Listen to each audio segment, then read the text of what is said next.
Hello, I'm PS3 and welcome back to the video. Today I want to talk about and show something rather exciting because it is a way to get outside of the brand new minigame lobby. That's right, this is something I technically did on the first day, but now we have a way outside the map that doesn't require you to use a glitch, it doesn't require the elytra, all it requires is a simple, trusty fishing rod. And hopefully you do all enjoy the video where I show you not only how to get outside the map, but also explore it a bit and show you what is outside the bounds that you're not really meant to see. So hopefully you do all enjoy today's video, like if you do like it, because it helps out the channel a lot and lets know you do like this sort of video. But with that said, let's get straight into it, and let's start the explanation by saying, yep, you're going to need some fishing rods, and you want to get yourself to this roof up here. If you don't know how to get up here, you take this building on the left, like in the bottom left corner, I guess, of the map, and you want to take it up to this roof, and get as high up on the roof as you can before inviting a friend or using a split-screen controller. That's right, for this method to work, you're going to need either a trusty friend who can join and leave within 60 seconds, or you're going to need a spare controller. And as it turns out, I have more controllers in my life than trusty friends, so here is me doing it in the split-screen method. As you can see, I've invited the second me in. I'm going to give him a fishing rod, because you're going to need both of you to have a fishing rod,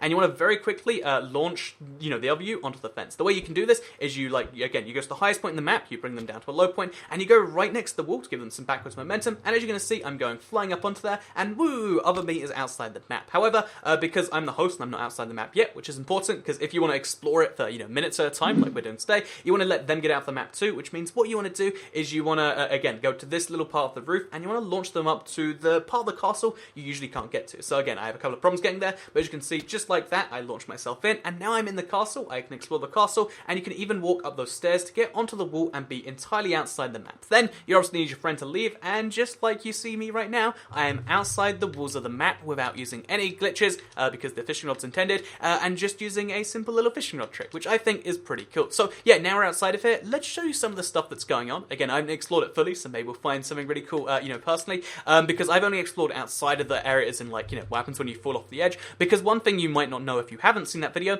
is the fact that if you go too far in any direction, I think we'll probably see it behind there, there's just this is like a super flat lying on a super flat. There's a world that's just floating above a giant super flat, which you can see in the background there. Again, we'll get to that in a second because it is quite interesting how they did that, but for now, let's just kind of show you what the walls of the, thing look at like that you can't normally get to. There's a lot of firework dispensers here. You can see there's one over here. There's a few in the hills back over there, because one of the really early, Easter eggs in, minigame lobbies that most people don't really care too much about, but that do exist, are the firework dispensers. So yeah, you can see they exist over there, and they're a handy way to, again, they make noises, but you can, when you see them, it's just this cool, ooh, the curtain's been unopened, now we see how they launch their fireworks. And yeah, this isn't just over here or over there, you can also see it on, you can see on this wall back here, and you can also even, even more than just seeing dispensers, you can see a bunch of redstone that's exposed on the back wall over there, because you can, in fact, circle all the way around these hills. Like, if you don't want to invite people and just show off, look, I'm on the very top place here, you can get to any part of these walls that, again, no one's really meant to be able to get to. They were built to be absurdly high so no one could get to them, but here you are, you're at the top of them, and isn't that wonderful? But as well as being at the top of these walls and being pretty wonderful like that, you can also see some of the exposed redstone, which might be your thing if you're curious as to what's going down there. Again, these are mostly dispensers for fireworks and stuff, but it's also how some of the redstone behind the map that makes it all work. You can see how that, all functions, and you can literally physically see it, which I think is kind of interesting, and you can also, again, see each of the biomes around the edge. So I'd recommend going probably to, the jungle biome first, because that's how you get to the highest point in the map if you really want to, but because, again, it's the same as it was before, I want to kind of jump down, and I want to explore some of the redstone going on here. So you can see there's a bunch of pistons back there to make the creeper face work. That's how that's all led up. It's just, it's really fascinating to me the fact that they went for a lot of effort to hide this, and you're really not meant to be able to get here, but you can see all the secret redstone, and doesn't that feel kind of cool? And I was wondering if you could adjust it, but you can't adjust the repeaters, sadly. Even if you want to, it is not a thing you have access to. So yeah, this is outside the map, and this is just the redstone part, which powers all the various different things and makes all the dispensers work, because bear in mind, there are so many Easter eggs in this map that even, this is just one side of the map, has so much going on just to make it all work, even including a chest over there, which is presumably for the music disc thing, and I want to go in there, but I'd be trapped in there if I did. Just kind of open the chest and see if we could, but you can go in there and you can steal people's stuff they've hidden in the chest, which, again, very bizarre thing to do, but you can totally do it. So yeah, let's hop out here now. Oh, there's another secret redstone trail. Let's hop out here now, and let's show some of the other parts of the map going on here. So, as well as this bit over here, we can see there is this really nice flowing river. Again, it's, I assume this was built before the lobby was fully done, because they've made this, again, I think it's rather visually appealing. They made this rather nice little lake that's bordered by the oaks, but you can't actually see any of this because there's no like proper windows into the map from here. I mean, arguably back there you can just about see it, but it's behind like fences and stuff.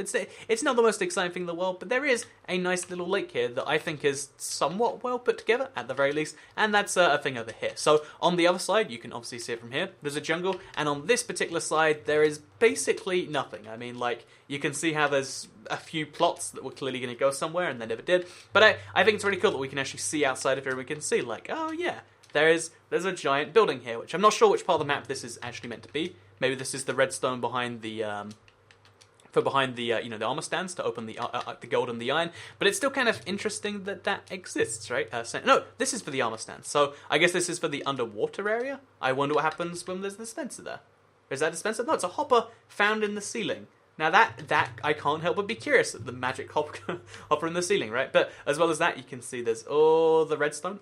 It looks like they've actually color-coded their redstone so they could tell the gold from the iron apart. That's something that's kind of cool right there. And there's just a few tiny things we can see like that. So yeah, this side of the map is really not seen from anywhere, so it's just kind of a weird mess of like, oh yeah, here's a lake that's kind of square. Here's a random square plot that, again, secret part of the map that was going to be used for something and then clearly never did. And yeah, I just find it interesting when you see stuff that's like not fully formed because no one's ever meant to see this. And even at 4J, probably only like 10 people saw it. But now we can be the 11th, or the 11th plus all of you watching this video, I guess. So yeah, as well as that, we can, let's just collectively all be the 11th person. Like we're one person together, right? That's how YouTube channels work. As well as that, if we hop over here and hop over all of that extra redstone, which you can see.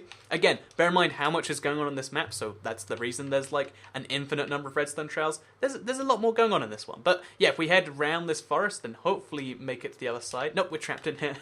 It looks like we can find this Birch Forest over here. The Birch Forest then links into what looks like an extreme hills biome. I don't think it's like an actual biome like that, but like it looks a little bit like one, as you can see over here. It's got the same hill functionality, it's hill features, sorry, and it's got the same spruce trees. The back of the map, again, this really isn't meant to be seen, and I think it's even copied from the last map they made.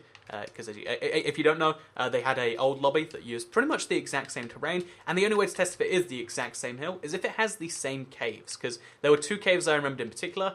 One, I think, was this one over here, actually, which just leads, to nowhere, and then this one goes into, like, I think you can lead outside the map from it, and it has some coal, some iron, but yeah, it's fascinating that they use the exact same mountains, which means, based on this one little thing, we can work out they actually have the same map as they did before, which they used as a starting point. Also, even more redstone going on here, just in case that's your sort of thing, and you can really be, like, underneath and inside. If I go inside here, I'll be trapped forever, so we'll resist for now, and we'll just kind of show you the last little side, with more Firework Dispensers and stuff. And if you do want to get back on top of the map, you can use that hill to get on top of the thing, by the way. But yeah, so the final side of the map has some jungles. Again, these jungles are meant to be seen, so like they actually, they're well maintained, they're trimmed jungles and whatnot, and that's kind of nice, I guess. And they hide the edges of the map, so like they're very, very keen on having those there. And then finally, this little corner of the map is just some oak trees above nothing. But yeah, next up, I really want to go on there. I'm really, really curious as to what is in that little secret thing below the map, because they did dig just over here, we saw it, a secret little tunnel to it. Like, there is no other way into this. This is literally below a mountain. You're not meant to be able to see here. But for some reason, they left a little tunnel in and out. So, yeah, let's see what's going on in here. Bunch of redstone, pretty predictable. Honestly, some of the redstone they use for this stuff, like, usually it's just redstone trails that activate one thing to another, but sometimes there's, like, really complex bits of redstone that make me go, oh, wait, how does that work again? And in this particular case, there's, like, a redstone block attached to some stuff that makes something happen and lock, maybe, which is kind of cool. Then we've got, just up here, another secret little, I guess this is just part of the mountain that's, like, being covered up, but was hoping there'd be a cool secret there, but no. We got a bunch of redstone. This is mostly for the dragon head, as you can see, but this is the trails that make it all happen. Once you unlock all the different things, or unlock all the different things, it's a confusing little trail, then presumably that functions like that. As well as that, we can go below here and see what it's like outside of the old minigame lobby in the new lobby. So yeah, previously outside the old lobby would be all the stuff we've just shown, but now because this is underneath everything, they had to build a stone lair, so this is like the secret redstone behind the map, which is a pretty cool little thing to find, in my opinion. As well as that, of course, we've got more trees, which is clearly left over from before, because actually, I have no idea what that's doing there. If I had to guess, actually, I think maybe they copy-pasted the old lobby just straight into the new one and then removed some of the old bits. I don't know, it's hard to tell, but those trees are very glitchy. They're clearly not meant to be there. They're clearly not meant to be seen, but yet they exist regardless, which you can't help but have some questions about. So yeah, as well as that, we've got some, some pistons over here, which underneath something. Is that for? I wonder what this is for. Actually, I wonder what the pistons need to be doing there, and I wonder how they're activated. Interesting. I don't think we can actually see how they're activated. Maybe this was something that was going to go somewhere and then didn't, because again, I can't quite see, but it doesn't look like there is a way to do that.